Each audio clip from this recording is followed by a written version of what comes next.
আমরা চাই এমন একটি বাংলাদেশ হবে, এমন একটি সোনার বাংলা হবে যেখানে হিন্দু থাকবে, মুসলিম থাকবে, বৌদ্ধ খ্রিস্টান সবাই থাকবে। তবে কথা একটাই, এই দেশে কোনো ভারতের দালাল থাকতে পারবে না। কোরআনকে দমায় দিতে আসবা, কোরআন ওয়ালাদের বিরুদ্ধে ষড়যন্ত্র করবা, জুলুম নির্যাতন করবা, পারবা না, পারবা না। বরং যারা জুলুমের জন্য আসবে, নির্যাতন করবে, নিষ্পেষণ করবে, আল্লাহ রাব্বুল আলামিন তাদেরকে ঝাঁটা পিটা করে দিল্লি পালায় দিতে বাধ্য করবে। কথা বলেন ঠিক কিনা? এই বাংলার জমিনে আমরা অনেক নেতা দেখেছি, অনেক পথ দেখেছি, অনেক পথ দেখেছি। এই বাংলার মানুষ এখন ঐক্যবদ্ধ হয়েছে। এখন একটাই পথ জানে, সব ছাতা মাথা দেখা শেষ, আমরা দেখতে চাই আল কোরআনের বাংলাদেশ। পৃথিবীর শ্রেষ্ঠ মানুষ কারা? যাদের পাঁচতলা বাড়ি আছে, নাকি বলেন? এখন আসুন, আল্লাহ রাব্বুল আলামিন কাদেরকে সফল বলছেন আর কাদেরকে বলছেন যে তারা এই পৃথিবীতে সফল হয়ে পৃথিবী থেকে বিদায় নিচ্ছে। আল্লাহ রাব্বুল আলামিনের ঘোষণা, সকলে কোরআনের সোনালী আয়াত জবান ছেড়ে সকলে আমার সঙ্গে তেলাওয়াত করুন। আউযু বিল্লাহি মিনাশ শাইতানির রাজীম। বিসমিল্লাহির রহমানির রহিম।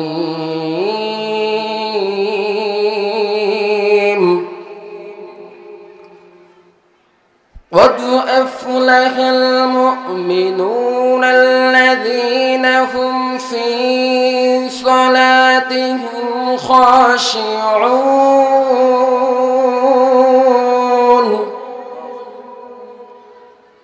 والذين هم عن اللغو معرضون والذين هم للزكاة فاعلون والذين هم لفروجهم حافظون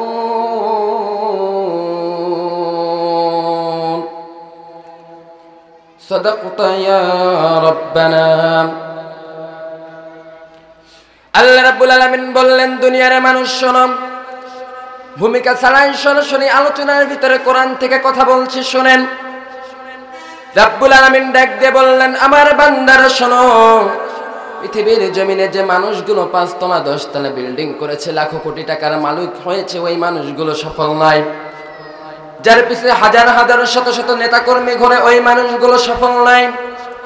আল্লাহ রাব্বুল আলামিন কোরআনুল কারীমের ভিতরে সূরাতুল মুমিনুনের 1 নম্বর আয়াতে ঘোষণা দিয়ে বলছেন, قد أفلح المؤمنون, সফল হয়েছে তারা ঈমান এনেছে যারা। বলেন সুবহানাল্লাহ। আমাদের চরম চোখে দেখলাম, আমরা বললাম আল্লাহ, এই সূরা যখন মক্কি যুগে নাজিল হয়েছে, সাহাবে কেরামের উপর জুলুম নির্যাতনের স্টিমুলার চলেছে। খাব্বাবকে হত্যা করা হয়েছে, খুবাইবকে হত্যা করা হয়েছে, সুমাইয়াকে হত্যা করা হয়েছে। তাদের কাছে অর্থ নাই, তারা ঠিক মতো চলাফেরা করতে পারে না, তাদের উপর জুলুম নির্যাতন করা হয়েছে। যুগে যুগে আল্লাহ ওয়ালাদের উপর, কোরআন ওয়ালাদের উপর জুলুম নির্যাতনের ওই সেই ইতিহাস আগে ছিল, এখন তো আর নাই, নাকি বলেন? এখন কি আছে? আল্লাহ রাব্বুল আলামিন ঘোষণা দেওয়ার পর সাহাবে কেরাম রাসূলকে জিজ্ঞাসা করলেন, রাসূল, আল্লাহ রাব্বুল আলামিন ঘোষণা দিয়ে বলছেন আমরা ঈমান আনার কারণে সফলতা পেয়েছি। আল্লাহ রাব্বুল আলামিন বলছেন আমরা ঈমান এনেছি মানে আমরা সফল হয়েছি। হে রাসূল, আমরা পথে দিয়ে চলতে পারি না, পরিবারের সঙ্গে সময় দিতে পারি না, মার খাই, যেখানে যাই আমাদের কর্মসংস্থানের ব্যবস্থা নাই। এরপর আল্লাহ রাব্বুল আলামিন আমাদেরকে সফল কেন বললেন? রাসূল সাল্লাল্লাহু আলাইহি ওয়াসাল্লাম জানিয়ে দিলেন, শোনো আমার উম্মতেরা, শোনো, তোমরা চরম চক্ষুকে যেটাকে সফলতা দেখতে পাও, আসলে এইটা কোনো সফলতা নয়, বরং সফলতা হলো ওইটা যখন তোমরা সফল হবা, তখন আল্লাহ রাব্বুল আলামিন ঘোষণা দিচ্ছেন, ওয়াদখিলহুম জান্নাতিন তাজরি মিন তাহতিহাল আনহার, বরং সফল মানুষগুলোর জন্য আমি জান্নাত প্রস্তুত রেখেছি। বলেন সুবহানাল্লাহ। আবার আল্লাহ রাব্বুল আলামিন বললেন, ইন্নাল্লাযীনা ক্বালু রাব্বুনাল্লাহ সুম্মা ইসতাকামু ফালা তাতানাজ্জালু আলাইহিমুল মালায়েকা ألا تخافوا ولا تحزنوا وأبشروا بالجنة قلنا الله أكبر আল্লাহ রাব্বুল আলামিন বলছেন শোনো ইন্নাল্লাযীনা ক্বালু নিশ্চয় যারা বলেন রাব্বুনাল্লাহ আমার রব একজন তিনি আমার রব আল্লাহ সুম্মা ইসতাকামু কথা বলার সঙ্গে সঙ্গে সরে যায় না বরং তারা অবিচল থাকে আমি আল্লাহ রাব্বুল আলামিন ঘোষণা দিয়ে দিলাম ওই বান্দার জন্য তাতানাজ্জালু আলাইহিমুল মালায়েকা ওই আমার প্রিয় বান্দা মুমিনের জন্য আসমানের উপর থেকে আমি ফেরেশতাগণকে তাদের জন্য নাজিল করে দেই বলেন সুবহানাল্লাহ ওই ফেরেশতাগণ এসে বলেন আল্লা তাখাফু ওয়া লা তাহজানু ওয়া আবশিরু বিল জান্নাহ মুমিন তুমি সফল হয়েছো তোমার জন্য কোনো ভয় নাই তোমার ভয়ের কোনো অবকাশ নাই তোমার জন্য জান্নাত প্রস্তুত রেখেছে একজন তিনি কে আমরা চর্মচক্ষুতে দেখলাম আল্লাহ রাব্বুল আলামিন আমাদেরকে বারবার বলছেন আমরা সফল হয়েছি এখন বাস্তবে বাংলাদেশ থেকে একটা প্রমাণ দেব আপনারা কি শুনতে রাজি আছেন বাংলাদেশের একজন কোরআনওয়ালা মানুষ সাবেক প্রতিমন্ত্রীর দায়িত্ব পালন করেছিলেন এবং এমন মন্ত্রী ছিলেন যিনি বাজেট শেষ হওয়ার পর টাকাগুলো মন্ত্রণালয়ে ফেরত দিয়েছিলেন এমন নজির বাংলাদেশ অন্য কোন এমপি মন্ত্রীর দ্বারাই দেখতে পাওয়া যায় নাই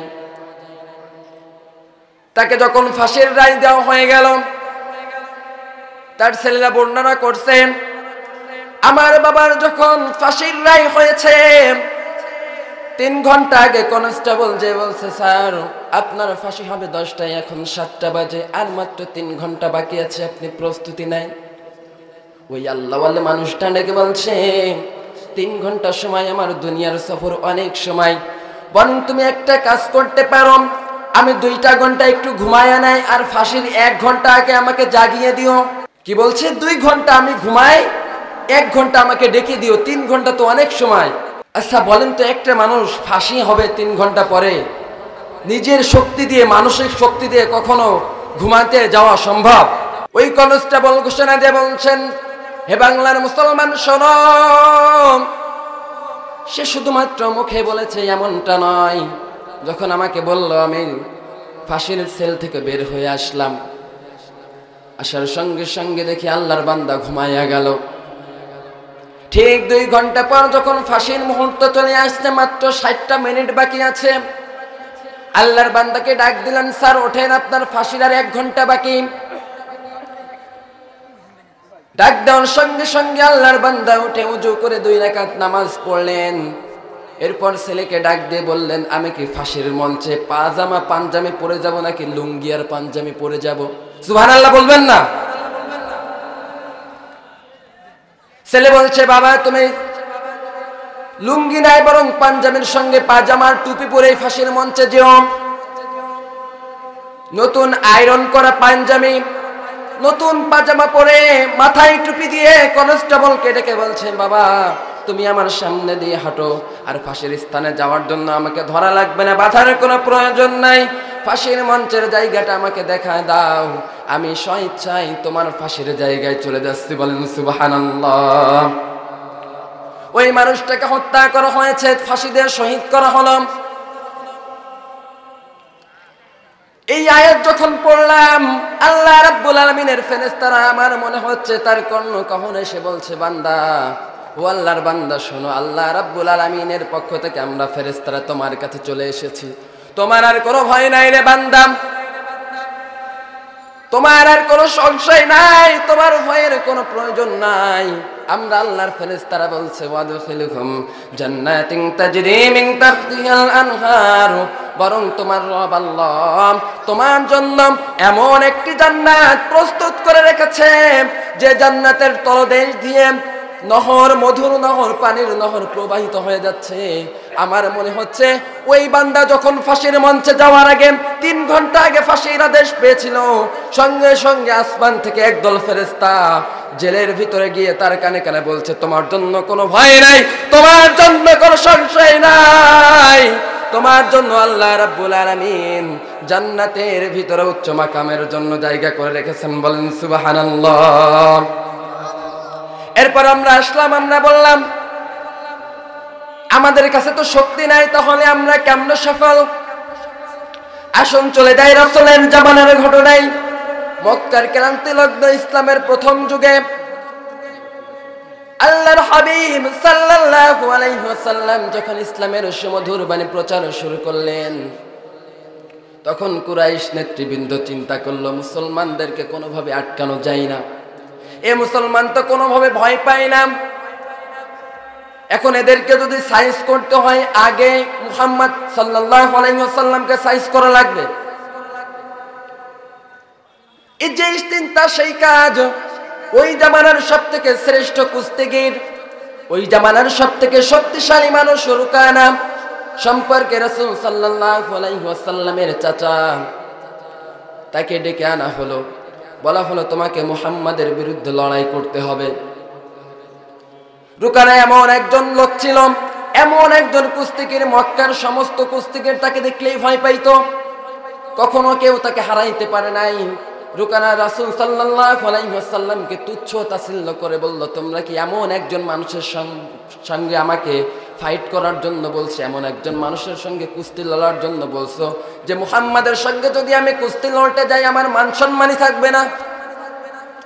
এখন দেখবেন পৃথিবীর জমিনে এমন কিছু জালেমের বাচ্চা আছে, তারা আলেমদেরকে মানুষ মনে করে না, আলেমদেরকে তারা মানুষ আল্লাহর বান্দা মনে করে না, তারা মনে করে আমার বাবার দেশ যেমনে চালাবো তেমনে চলবে, ঠিক কিনা?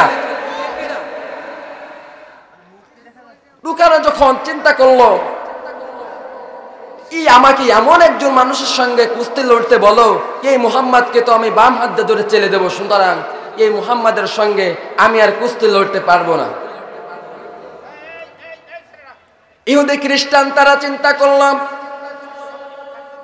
কুরাইশের রাসূলের চাচা রুকানাকে যদি মুহাম্মাদকে হত্যা করতে হয়, মুহাম্মাদকে যদি কুস্তিতে হারাইতে হয়, তাহলে রুকানা যেহেতু কোনোভাবে রাজি হচ্ছে না, তাহলে রুকানাকে আমরা দেব নারীর লোভ। কিসের লোভ? পৃথিবীতে যখনই মুসলিমদের বিরুদ্ধে ষড়যন্ত্র করা হয়েছে তখন প্রত্যেক পদে পদে নারীরাই ভূমিকা পালন করেছে, ঠিক না? এই যে বাংলাদেশে আপনারা 16.5 বছর জুলুম নির্যাতন নিষ্পেষণের স্টিম রোলার চালানোর পর ভারতে শ্বশুর বাড়ি পালায় গিয়েছে, উনি কি? উনিও নারী। পৃথিবীর মানুষের যতবারই কপাল পড়েছে প্রত্যেকবারই নারীদের জন্য। মা বোনেরা আবার রাগ করেন না, না আপনাদের সবাই কিন্তু এক না। আমরা স্বাধীন হয়েছি 54টা বছর। সর্বপ্রথম আমরা পেয়েছিলাম পূর্ব বাংলাদেশ, পূর্ব পাকিস্তানের এক অংশে ছিল বাংলা, এরপর পেলাম স্বাধীন বাংলাদেশ, এরপর আরেকজন এসে দেখাইলো সবুজ বাংলাদেশ, তারপর আরেকজন এসে দেখালো আবার শান্তির বাংলাদেশ, এরপর আরেকজন আসলো সে এসে দেখালো ডিজিটাল বাংলাদেশ, সর্বপ্রথম আমরা দেখলাম স্মার্ট বাংলাদেশ, ঠিক না? শান্তি কি আমরা পাইছি ভাই? কথা পরিষ্কার, কথা ক্লিয়ার, কথা কোনো ভেজাল নেই। যতদিন পর্যন্ত এই 54,000 বর্গ মাইলের বাংলাদেশে প্রতি কোনায় কোনায় প্রতিটি প্রান্তে প্রান্তে কোরআনের আইন, কোরআনের রাজ কায়েম না করা হবে, ততদিন পর্যন্ত বাংলাদেশে শান্তি কায়েম হবে, এটা দুঃস্বপ্ন ছাড়া আর কিছুই হতে পারে না। কথা বলেন ঠিক কিনা? সুতরাং আমাদেরকে ঐক্যবদ্ধ হতে হবে। সারা জীবন নামাজে রস করবেন, যদি 5 জন নামাজি হয়, পার্লামেন্ট থেকে যদি ঘোষণা আসে আগামীকাল ফজর ওয়াক্ত থেকে বাংলাদেশের কোন মুসলমান নামাজ ব্যতীত ঘরে ঘুমাইতে পারবে না, সেনাবাহিনী যদি মাঠে নামে, ঘরের ভিতরে কোনো মুসলমানকে আর পাওয়া যাবে? সুতরাং আমাদেরকে সংস্কার করার জায়গাটাকে বুঝতে হবে। পার্লামেন্ট থেকে যদি ঘোষণা আসে বাংলাদেশের প্রতিটি প্রান্তে প্রান্তে, বাংলাদেশের প্রতিটি আনাচে কানাচে আজ থেকে সেনাবাহিনী মোতায়েন করা হলো, কোনো নারী অর্ধ উলঙ্গ অবস্থায় কোনো মুসলিম নারী বেহাপনা করতে পারবে না। কোনো নারী অর্ধ উলঙ্গ অবস্থায় রাস্তায় আসতে পারবে না। কোনো নারীর এই সাহস হবে বোরকা ছাড়া পর্দা ছাড়া রাস্তায় আসার? এখন একদল সুশীল আছে, আলেমরা যখন পর্দা রস করে তখন তারা এসে বলে এইটা তো কেমন একটা হয়ে যায়, নারীদের অধিকার খরণ করা হয়। রাসূল সাল্লাল্লাহু আলাইহি ওয়াসাল্লাম ঘোষণা দিয়েছেন, নারীদের পায়ের তলে, মায়ের পায়ের নিচে সন্তানের বেহেশত। নারীদেরকে ইসলাম দিয়েছে স্বর্ণের মতো মর্যাদা, নারীকে ইসলাম দিয়েছে সিংহাসনের মতো মর্যাদা। সেখানে একদল সুশীল এসে নারীদেরকে ভোগ্য পণ্য তৈরি করে রাস্তায় নামিয়ে মুমিনের ঈমান হরণ করেছে। কথা বলেন ঠিক কিনা? ঠিক একইভাবে মক্কার ইহুদিরা চিন্তা করলো, রুকারাকে যদি হাত করতে হয়, মুহাম্মদকে যদি কুস্তিতে হারাইতে হয়, তাহলে একটা নারীর দরকার। তারা ইহুদি গোত্রের ভিতরে খোঁজ করতে লাগলো কোথায় সুন্দরী নারী পাওয়া যায়। খুঁজতে খুঁজতে এক ইহুদির বাসায় চলে গেল। ওই ইহুদির বাসায় যাওয়ার পর ইহুদিকে প্রস্তাব করা হলো, তোমার সুন্দরী কন্যাটাকে আমাদেরকে দিতে হবে, মুহাম্মদকে হত্যা করতে হবে, মুহাম্মদকে দুনিয়ার জমিন থেকে রুকানার মাধ্যমে বিদায় করার জন্য তোমার মেয়েটাকে আমার প্রয়োজন। সঙ্গে সঙ্গে ওই ইহুদিটা তার মেয়েকে দিয়ে দিল। পৃথিবীর জমিনে দেখবেন অনেকে ক্ষমতা হাসিল করার জন্য, নেতার মন রক্ষা করার জন্য নিজের স্ত্রীকেও অন্যের হাতে তুলে দিতে দ্বিধা দ্বন্দ্ব করে। এই নজির আমরা পূর্বে দেখেছি। ওই যে একজন এসে বলল, হাউন আঙ্কেলকে যখন দেখালাম তখন আমার কাজটা করতে আর অসুবিধা হয় না। আপনাদের কি মনে আছে? তো তারা জান্নাতের হুরপরি মানুষ, তাদের কাজ তারা করছে, আমরা আমাদের কাজ করি। এরপর রুকানা একদিন রাস্তা দিয়ে চলছে, মক্কার একটা গলিপথ দিয়ে, সুন্দরী রমণী তার সামনে এসে দেহ প্রদর্শন করছে। রুকানাটাকে দেখ দিয়ে বলছে, হে সুন্দরী মেয়ে, তোমার বাসা কোথায়, তুমি কি চাও? সুন্দরী নারী ডাক দিয়ে বলছে, রুকানা তুমি বুঝতে পারো না আমি কি চাই, তবে আমি একটা জিনিস কিন্তু জানি, তুমি যতই কুস্তিগীর হও, যতই শক্তিশালী হও, তুমি কিন্তু আল্লাহর নবী মুহাম্মদকে বড়ই ভয় করো। রুকানা তো তেজে মেজে আগুন, কি বলে এই মেয়ে? আমি হলাম মক্কার সব থেকে শক্তিশালী মানুষ, সব থেকে শক্তিশালী কুস্তিগীর, এরপরও রুকানা আমি নাকি মুহাম্মদকে ভয় করি? ওই মেয়ে শর্ত দিল, তুমি যদি আমাকে পেতে চাও তাহলে তোমাকে দুইটা কাজ করতে হবে। এক নাম্বার, তোমাকে ওয়াদা করতে হবে ওই মুহাম্মদকে ফিরায়া তুমি আমার কাছে চলে আসবা, মুহাম্মদকে হারাইতে হবে।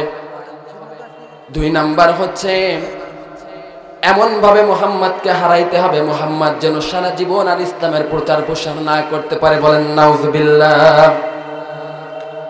পৃথিবীর জমিনে হাজার হাজার লাখ কোটি মানুষ, এই 150 কোটি মানুষ থেকে প্রায় 197 কোটি মুসলিমের এই পৃথিবী, তার ভিতরে আমাদের সোনার বাংলাদেশ পৃথিবীর দ্বিতীয় বৃহত্তম মুসলিম কান্ট্রি। সোনার বাংলাদেশে সোনার আলেমদেরকে হত্যা করা হয়েছে, সোনার আলেমদেরকে, সোনার মানুষদেরকে নির্বিচারে হত্যা করা হয়েছে, জুলুম নির্যাতন করে দুনিয়ার জমিন থেকে বিদায় করা হয়েছে। কারণ ছিল একটাই, তারা কোনো অন্যায় করে নাই, কাউকে ধর্ষণ করে নাই, কোথাও চুরি মেরে খাই নাই, কারোর পদ পদবীর লোক ছিল না। কারণ ছিল একটাই, ওই আলেমদেরকে হত্যা করা হয়েছে কারণ একটাই, নিজের ক্ষমতার চেয়ার পাকাপোক্ত করার জন্য আলেমদেরকে বিনা অপরাধে বিনা বিচারে দুনিয়ার জমিন থেকে বিদায় করা হয়েছে। বলেন ঠিক কিনা? রুকানা বলল, আমি মুহাম্মদকে হারাইতেও রাজি আছি, মুহাম্মাদের সঙ্গে কুস্তি লাগতেও রাজি আছি। রাসূল সাল্লাল্লাহু আলাইহি ওয়াসাল্লামের সামনে গিয়ে হাজির হয়ে বলল, মুহাম্মদ, আমি রুকানা তোমার সামনে এসেছি, যদি সাহস থাকে আমার সঙ্গে কুস্তি লড়বে। রাসূল বললেন, অ্যাকসেপ্ট, তোমার কথা আমি গ্রহণ করলাম। রুকানা বলল, তবে তোমার সঙ্গে যে আমি কুস্তি লড়তে আসছি, তোমার সঙ্গে ফাইট হবে, এর যদি তুমি হেরে যাও তাহলে তোমাকে আমার ধর্ম, ইহুদি ধর্ম গ্রহণ করতে হবে। আর যদি আমি তোমার কাছে হেরে যাই, তোমার কাছে যদি আমি পরাজিত হই, আমি মুসলমান হয়ে যাব। বলেন সুবহানাল্লাহ। রাসূল বললেন, অ্যাকসেপ্ট, তোমার কথা কবুল করলাম, বলো কোথায় করতে হবে তোমার সঙ্গে কুস্তি। যুগে যুগে রাসূলের যারা উম্মত হবে তারা কখনো শরীরের জোর দিয়ে কোনো জালিমের সঙ্গে বিরোধিতা করার জন্য শরীরের জোরকে অস্ত্র বানায় না, ঈমানের জোর দিয়ে তারা সামনে এগিয়ে যায়। বলেন ঠিক কি না? রাসূল বললেন কোথায় করতে হবে কুস্তি, বলো কোথায় মারামারি করতে হবে, কোথায় ফাইট করতে হবে। রুকানা জায়গা নির্ধারণ করে দিল, ঘোষণা হয়ে গেল অমুক দিন অমুক জায়গায় মুহাম্মদ ভার্সেস রুকানার ফাইট হবে। মক্কার মানুষ সব হাজির হয়ে গেল। ওদিকে মুসলমানরা বলে, হে রাসূল, আপনি এমন একজন লোকের সঙ্গে ফাইট করতে যাচ্ছেন যাকে পৃথিবীর অধিকাংশ যোদ্ধারা যাকে ভয় পায়, যাকে হারানোর ক্ষমতা কোনো কারোর হয় নাই। রাসূল বললেন চিন্তা নাই। রাসূল বললেন চিন্তা করার দরকার নাই রে আমার সাহাবীরা, ইত্তাকুল্লাহ, ভরসা রাখো আল্লাহর পর, বিজয় দেওয়ার মালিক একমাত্র আল্লাহ, সুতরাং চিন্তা নাই, কোনো টেনশন নাই, তোমরা নিশ্চিন্তে থাকতে পারো। চারিদিকে ঘোষণা হয়ে গেল রুকানা ভার্সেস মুহাম্মদ ফাইট হবে। ওই এক কন্যারে ফাইট হবে, ফাইটের আয়োজন করা হলো। এমন ভাবে সুন্দর করে প্যান্ডেল মঞ্চ তৈরি করা হয়েছে। এক পাশে মুহাম্মদ সাল্লাল্লাহু আলাইহি ওয়াসাল্লাম ফাইটের জন্য প্রস্তুত, অন্য দিক থেকে রুকানা উঠে এসেছে। রুকানা উঠে এসে বলছে, মুহাম্মদ তুমি আমার সঙ্গে ফাইট করতে আসছো, তোমার তো আসলে অনেক সাহস। দেখবেন জালেম যারা হয় এরা একবার যখন গায়ের শক্তি পায় এমন ভাবে অহংকার দেখায়, মনে হয় যেন পৃথিবীর জমিন থেকে বিদায় তো নিবেই না, বরং যেগুলো তার শত্রু আছে তারা বোধহয় একটাও গায়ে শক্তি তো না, এর একটা মানুষও না, ঠিক কিনা? রুকানা রাসূলকে দিয়ে দেখে ভেঙচি দেখলেন, বললেন মুহাম্মদ তুমি আমার সঙ্গে সত্যি সত্যি ফাইট করতে এসেছো। সঙ্গে সঙ্গে ফাইটের দামামা বেজে উঠল, কুস্তি শুরু হয়ে গেল। চারিদিক দিয়ে রাসূল সাল্লাল্লাহু আলাইহি ওয়াসাল্লাম রণকৌশল করে কৌশলের মাধ্যমে রুকানার চারিদিক দিয়ে ঘুরছে। রুকানা আক্রমণ করছে, রাসূলকে ধরতে পারে না। আবার রাসূলকে ধরতে যায়, রাসূল আবার কৌশল করে সরে যায়। মুসলমানরা ভয়ভীত সন্ত্রস্ত হয়ে তরবারির মুঠোর উপর হাত দিয়ে দাঁড়িয়ে আছে, কখন কি হয় বলা যায় না। রাসূলকে যদি হত্যা করার পর্যায়ে যায়, সঙ্গে সঙ্গে মুসলমানরা তাদের সঙ্গে জিহাদ করবে, তাদেরকে দুনিয়ার জমিন থেকে বিদায় করে দিবেন। এমন সময় কুস্তি চলমান, এমন সময় রাসূল সাল্লাল্লাহু আলাইহি ওয়াসাল্লাম রুকানাকে ডান হাত দিয়ে ধরে জোরে একটা আছাড় দিয়েছে। বলেন সুবহানাল্লাহ। আছাড় দেওয়ার পর রুকানা বলে, আমি হয়তোবা অন্য মানুষ হয়েছিলাম, এই জন্য তুমি আমার সঙ্গে পারছো, এইবার আসো তো দেখি। 14 সালে হেফাজত হত্যার পর 6 থেকে হত্যা শুরু, ছাত্র শিবির দিয়ে হত্যা শুরু হয়েছে। 13 সালে হেফাজত হত্যা করে শাপলা চত্বরকে রক্ত দিয়ে রঙিন করা হলো। এরপর ধীরে ধীরে 2018-তে এসে আবার ছাত্র হত্যা করা হলো। সর্বশেষ তারা তো বলেছিল আমরা 41-এর আগে বিদায় নিচ্ছি না। অবশেষে আল্লাহ রাব্বুল আলামিন একদল আবাবিল 24-এর গণ অভ্যুত্থানের জন্য আগস্টে নাজিল করলেন। বলেন সুবহানাল্লাহ। ছাত্ররূপী আবাবিলরা এসে তার অহংকার চূর্ণ বিচূর্ণ করে দিয়ে ক্ষমতা থেকে সরিয়েছে, শুধু সরাই নাই, বরং তার শ্বশুর বাড়িতে যাইতে বাধ্য করেছে। বলেন কথা ঠিক কিনা? এখন জামাই আবার আবদার করছে, মাইয়া তো দিলা, এখন বন্ধু কিছু হাদিয়াও তো দেওয়ার দরকার, মোটর সাইকেলটাকে গিফট করবা না তো তোমাদের কক্সবাজারটা আমাদের দিয়ে দাও। ওইদিকে জামাইয়ের আবদার শুনে বাংলাদেশের বিজিবি বলছে, আসো, কক্সবাজার তো তোমার বাপের মামুর বাড়ি ছিল, আইসা নিয়ে যাও, আর আমরা ওইখানে রেডি আছি। চাপে পইড়া দুলাভাই এমন এক অবস্থা আর হয়েছে, দুলাভাই এখন আশও করে না, ফাঁসও করে না, নিজেও বাঁচলে বাপের নাম, এখন বুবুজানকেও ঘর বন্দি করতে বাধ্য হয়েছে। কথা বলেন ঠিক কিনা? আল্লাহ রাব্বুল আলামিন বলছেন, ইন্নাল্লাহা আলা কুল্লি শাইইন কাদির। শোনো আমার মুসলমান বান্দারা, আমি আল্লাহ রাব্বুল আলামিন কাউকে ধরি না, আমি আল্লাহ রাব্বুল আলামিন ছাড় দিতেই থাকি, ঢিল দিতেই থাকি, দেখি তুমি কোন পর্যন্ত যাইতে পারো। কিন্তু আল্লাহু আলা কুল্লি শাইইন কাদির, ওই আল্লাহ যখন ধরে তখন আর বাবার বাড়িতে জায়গা হয় না, শ্বশুর বাড়িতে যেও ঘরবন্দি হয়ে থাকা লাগে। কথা বলেন ঠিক কিনা? সম্মানিত হাজিরিন, এরপর রুকানা যখন আবার প্রস্তুত হলো, দ্বিতীয়বার রুকানা আবার রাসূলকে আক্রমণ করার জন্য এগিয়ে এসেছে। রাসূল আবার ধরে আরাকা ছাড়।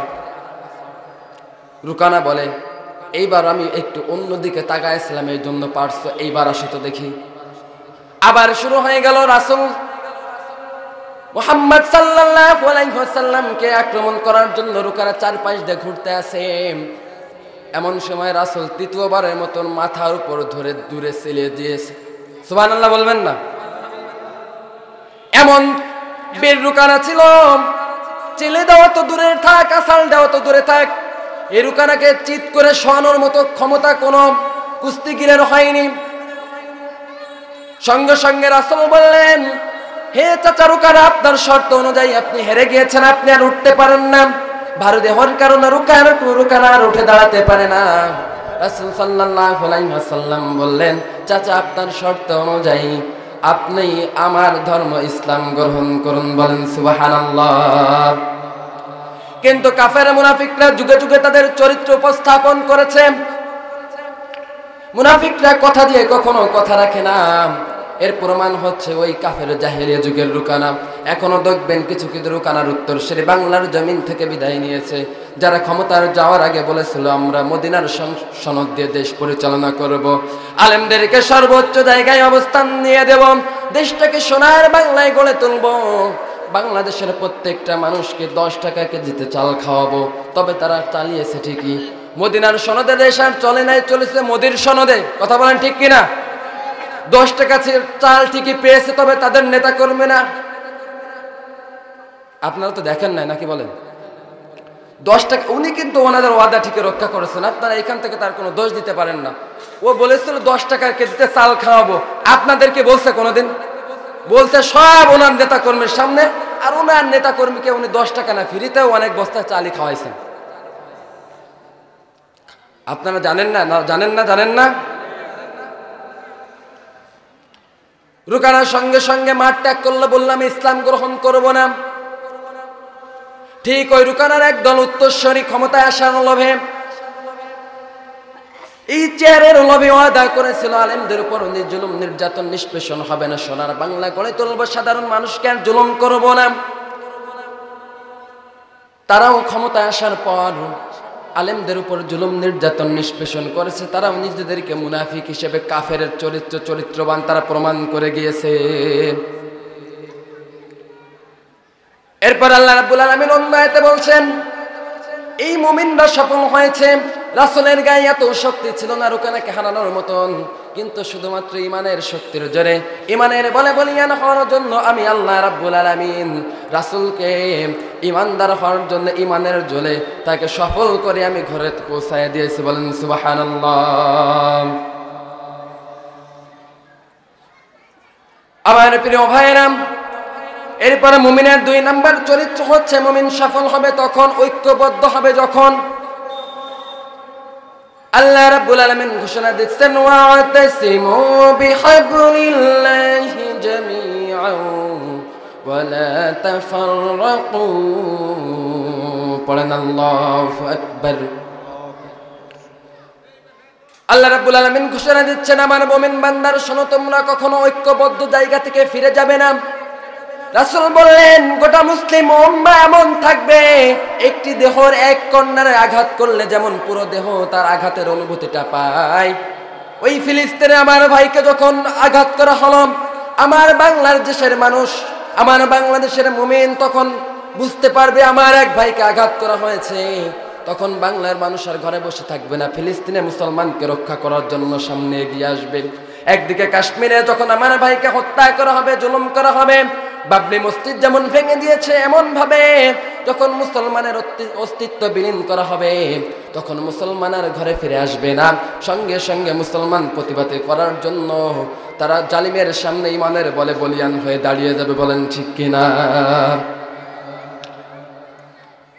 আল্লাহর হাবিব রাসূল সাল্লাল্লাহু আলাইহি ওয়াসাল্লাম মক্কা বিজয়ের 6 বছর পর যখন তিনি স্বপ্ন দেখলেন, সমগ্র মুসলিম উম্মাহকে নিয়ে তিনি মক্কায় হজ করতে যাচ্ছেন।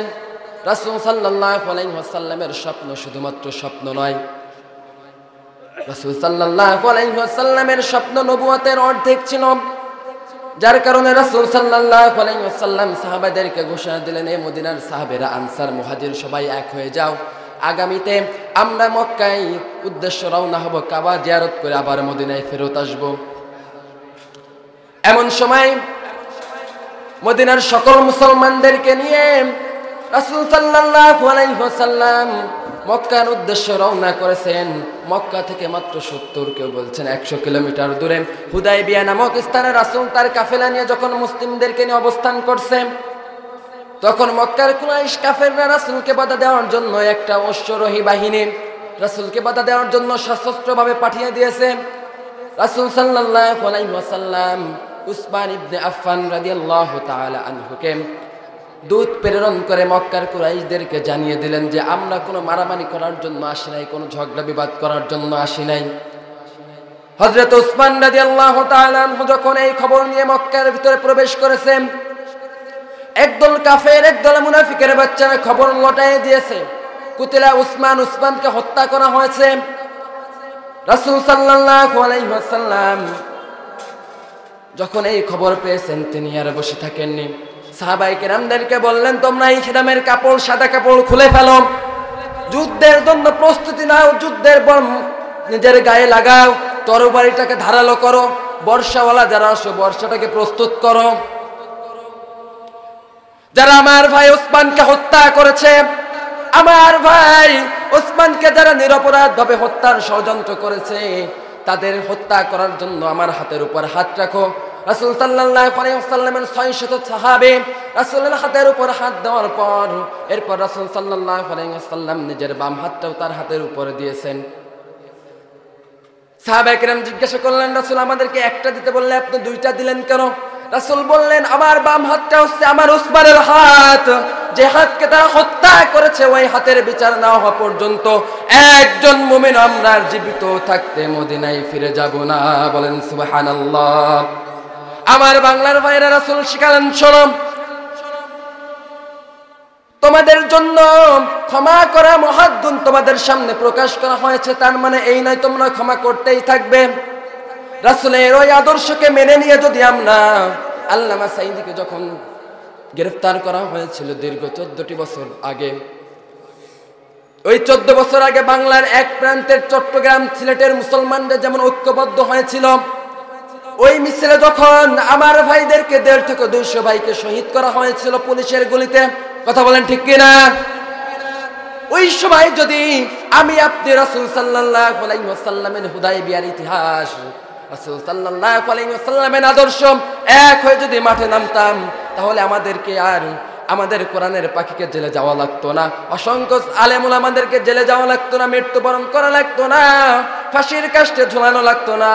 তারা এর অনেক আগেই শ্বশুর বাড়ি দিল্লি পালায়া যাইতে বাধ্য হইতো।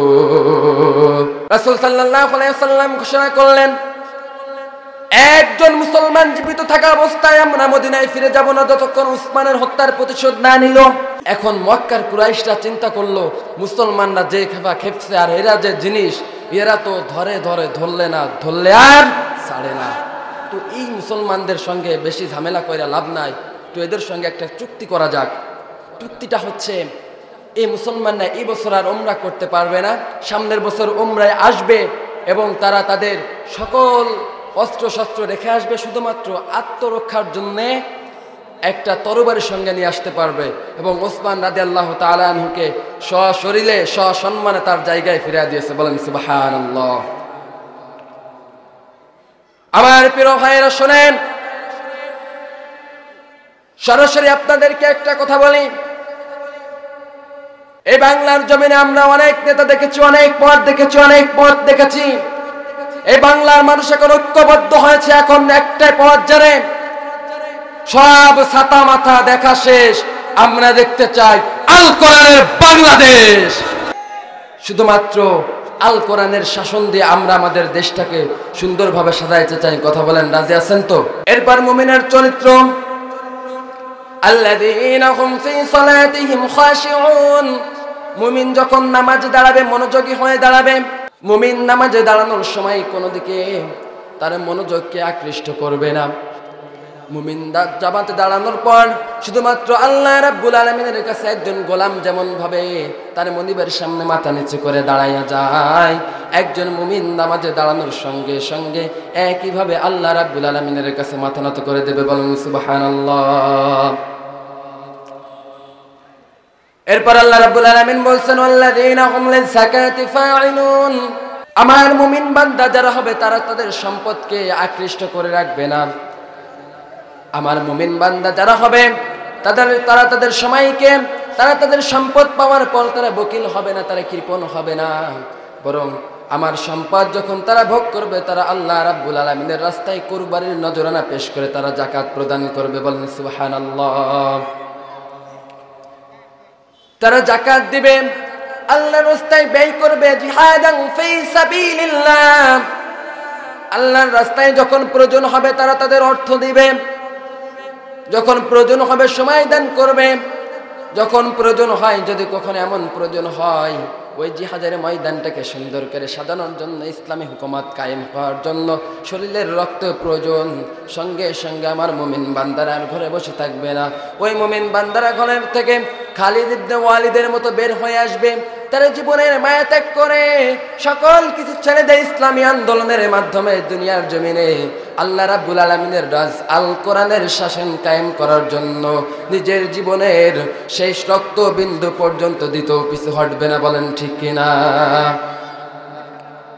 আমরা দেখেছি এই বাংলার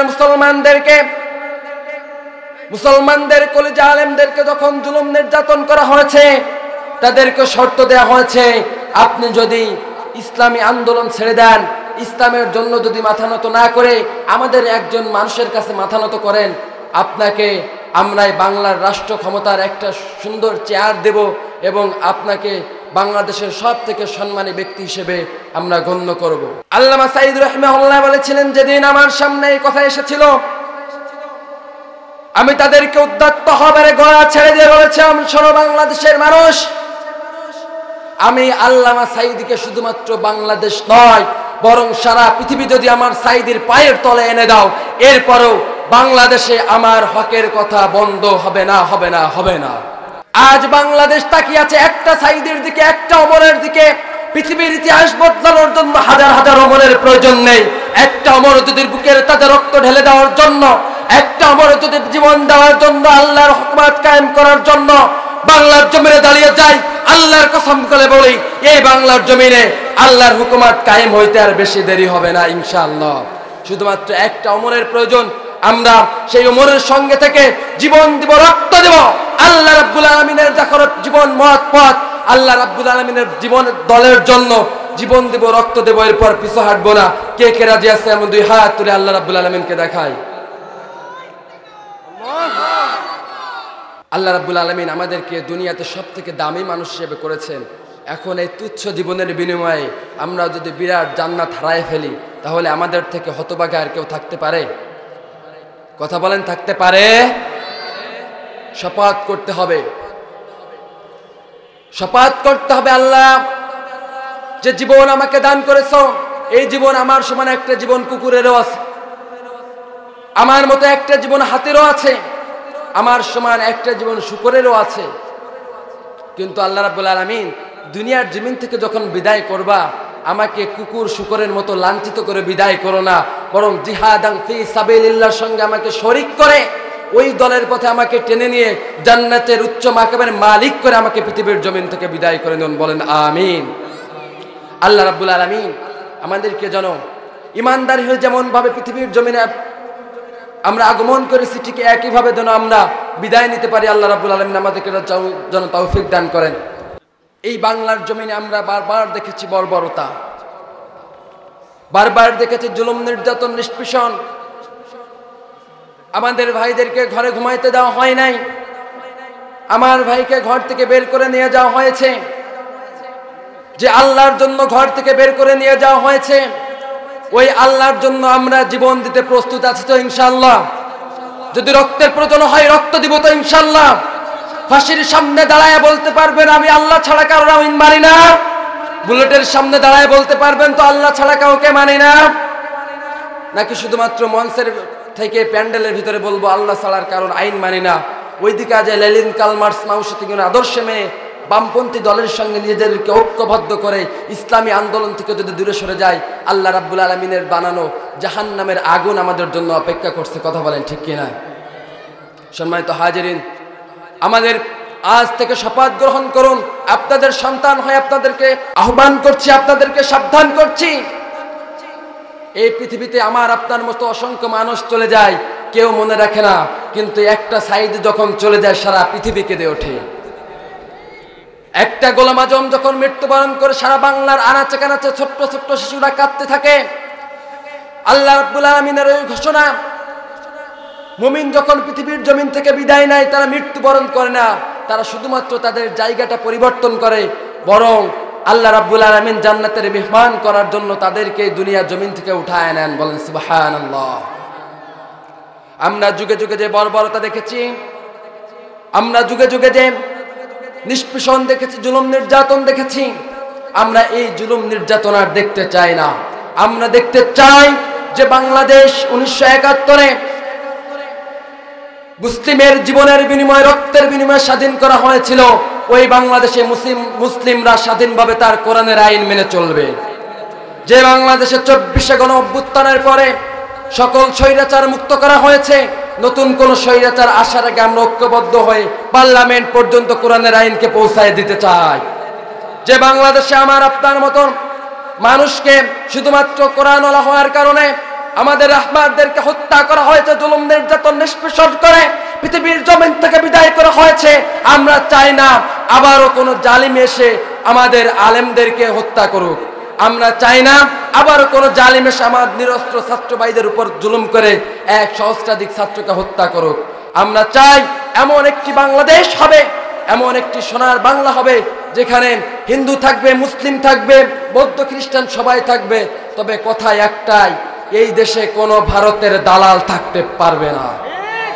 রাজা সন্ত ইনশাআল্লাহ ঐক্যবদ্ধভাবে গড়ে তুলতে হবে। মাওলানা আব্দুল হামিদ খান ভাসানী বলেছিলেন, বাংলাদেশ এখনো স্বাধীন হয় নাই, এই বাংলাকে যদি স্বাধীন করতে হয়, কাশ্মীরকে, মণিপুরকে, কলকাতাকে স্বাধীন করে ভারতের কবল থেকে যেদিন বাংলার মানচিত্রে আমরা একত্রিত করতে পারবো, সেদিন বলবো এই বাংলা স্বাধীন হয়েছে। ততদিন পর্যন্ত এই ভূখণ্ডগুলো ভারতের কবলে থাকবে, ততদিন পর্যন্ত আমরা বাংলার পূর্ণ স্বাধীনতা পাই নাই। মাওলানা আব্দুল হামিদ খান ভাসানী মৃত্যুবরণ করেছিলেন, তাকে শেষ বয়সে আলেম হওয়ার কারণে, সত্য ন্যায়ের কথা বলার কারণে আব্দুল হামিদ খান ভাসানী রহমতুল্লাহি আলাইহিকে গৃহবন্দী করে হত্যা করা হয়েছিল।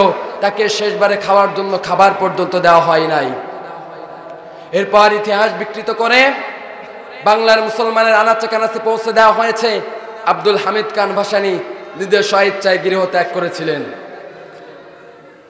আলেমরা বলেছিল, যতদিন পর্যন্ত ভারতের বিরুদ্ধে আমরা অবস্থান না করতে পারি, যতদিন পর্যন্ত আমাদের জাতীয় দুশ্মন হিসেবে ভারতকে গ্রহণ না করব, ততদিন পর্যন্ত বাংলাদেশের মানুষ পূর্ণ স্বাধীন হইতে পারবে না। সম্মানিত হাজিরিন, আমরা লক্ষ্য করেছি এই বাংলাদেশে আলেমরা যেটা বোঝে ওইটা সাধারণ পাবলিকের বুঝতে 54 বছর সময় লাগে। কথা বলেন ঠিক আছে না নাই? এই যে আমরা 54টা বছর পার করছি বাংলাদেশের জমিনে, আমরা সেই আব্দুল হামিদ খান ভাসানীর দিকে যদি ফিরে যাই, আল্লামা সাঈদ অহংকার দিয়ে বলেছিল, ভারত বাংলাদেশের শত্রু। 71-এর সময় ভারত আমাদের জন্য সহায়তা করে নাই, বরং ভারত নিজের সফলতার জন্য, নিজের স্বার্থ হাসিলের জন্য বাংলাদেশকে সহায়তা করেছিল। এরপর বাংলাদেশের মানচিত্রটাকে এমনভাবে দিয়েছে, একদিক থেকে খাইছে পিপিলিকায়, অন্য দিক থেকে খাইছে উই পোকায়, এই দিক থেকে খাইছে সার পোকায়, লাস্টে বাংলাদেশ লেখার মতন কোনো জায়গা আর খুঁজে পাওয়া যায় নাই। এই যে 54টা বছর বাংলাদেশের আকাশসীমা তারা গ্রহণ করেছে, শুধুমাত্র কারণ একটাই, আল্লাহ রাব্বুল আলামিনের দেখানো এই জীবন বিধান কোরআন দিয়ে আমরা রাষ্ট্র পরিচালনা করতে পারতাম। এতদিন পর্যন্ত আমাদের জাকাতের ওয়াজ করা বাদ দিয়ে যদি ওই পার্লামেন্টে কোরআনকে বসাইতে পারতাম, তাহলে বাংলার জমিনে কোনো ফকির, কোনো মিসকিনকে আমরা দিনের আলোতে লাইট জ্বালাও খুঁজে পাইতাম না। কথা বলেন ঠিক আছে না নাই? আমরা যদি এই কোরআনের আইন দিয়ে রাষ্ট্র সমাজ চালাইতে পারতাম, সমাজ পরিচালনা করতে পারতাম, তাহলে দরবেশ বাবার মতন একজন 36,000 কোটি টাকা নিয়ে ওই লন্ডনে পালায় যাইতে পারতো না। হাসু আপার মতো 200 কোটি টাকা নিয়ে পালায় যাইতে পারতো না। আমরা যদি এই কোরআন দিয়ে সমাজ পরিচালনা করতে পারতাম, আমাদের সমাজের চা খাওয়া টাকা না থাকা নেতা তখন আর আঙ্গুল ফুলে কলা গাছ হইতো না। কথা বলেন ঠিক কিনা? সম্মানিত হাজিরিন, আল্লাহ রাব্বুল আলামিন বলছেন, ইন্না নাহনু নাযালনা যিকরা ওয়া ইন্না লাহু লাহাফিজুন। কোরআনকে আমি নাজিল করেছি, এই কোরআনকে রক্ষা করার দায়িত্ব আমার। সুতরাং এই কোরআনকে যারা স্তব্ধ করতে আসবে, কোরআনকে জমায়ে দিতে আসবে, আল্লাহ রাব্বুল আলামিন ঘোষণা দিয়েছেন, কোরআনকে জমায়ে দিতে আসবা, কোরআনওয়ালাদের বিরুদ্ধে ষড়যন্ত্র করবা, জুলুম নির্যাতন করবা, পারবা না, পারবা না। বরং যারা জুলুমের জন্য আসবে, নির্যাতন করবে, নিষ্পেষণ করবে, আল্লাহ রাব্বুল আলামিন তাদেরকে ঝাঁটা পিটা করে দিল্লি পালায় দিতে বাধ্য করবে। কথা বলেন ঠিক কিনা? সুতরাং যারা আবার আলেমদের বিরুদ্ধে লাগতে চান, যদি এমন কেউ থাকেন, আশা করব বাংলাদেশে আর নাই, যদিও কেউ থাকেন, মনে রাখবেন কিয়ামতের ময়দানে স্বৈরাচারের দালালি করার কারণে, স্বৈরাচারকে সাপোর্ট করার কারণে প্রত্যেকটা আলেম হত্যার, প্রত্যেকটা ছাত্র হত্যার দায় আপনার ঘাড়ে এসে পড়েছে। সুতরাং এখন থেকে তওবা করে ফিরে আসেন। যদি তওবা না করেন, আপনার অবস্থা আপনার আপার মতনই হবে। সম্মানিত হাজিরিন, আসুন কোরআন সুন্নাহ মোতাবেক জীবন চলার পরিচালনা করার তৌফিক আল্লাহ রাব্বুল আলামিন আমাদেরকে দান করুন। আল্লাহ সুবহানাহু ওয়া তাআলা যেন যে কোরআন দিয়ে আমাদেরকে পাঠিয়েছেন, এই কোরআন নিয়ে যেন কবরে যাওয়ার তৌফিক দান করে। সকলে বলেন আমিন।